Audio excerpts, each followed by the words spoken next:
It's highly likely that what you've been learning up to now is what we call procedural programming. The next step that you need to take in order to become a good developer is to learn object-oriented programming, also known as OOP. Now, there are two main benefits to using OOP over procedural programming, and they are, well, one, it provides a modular structure for your application, and two, it makes it easy to maintain existing code. And right now they probably don't mean a lot to you, they probably don't make much sense, but as we progress through this series you'll realize what they mean. Now, throughout this series I'm going to be using a lot of terminology that may seem intimidating. It's important to not get put off by this, they're just words. So we're going to start off this series by using an example, a real world example that you may just have come across. Now, I have a list of data types here. By now you probably know what most of these mean. You know what Boolean is, true or false. An integer is a whole number. We know what a float is. It's basically an integer but with a decimal point.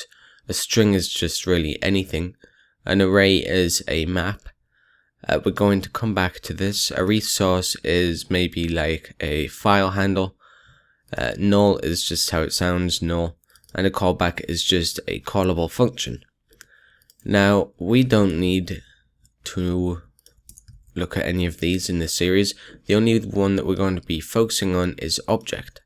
So what I'm going to say is I'm going to create a new object and assign it to new standard class. It's called std class for short.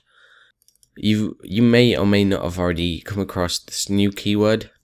Basically what this does is it creates a new instance of this class.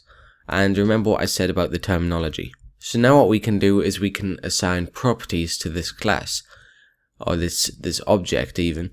And basically a property is just a variable. So if we say object name and we set that to John, we can then go down here and say echo object name. And if we refresh in the browser we get John.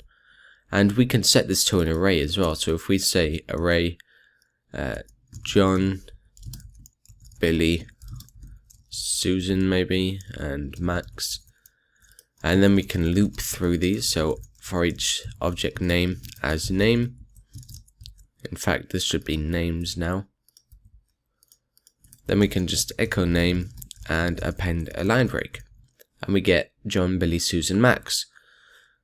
So that's the absolute basics of object-oriented, well, it's not even object-oriented programming, I'm just demonstrating how to use a class.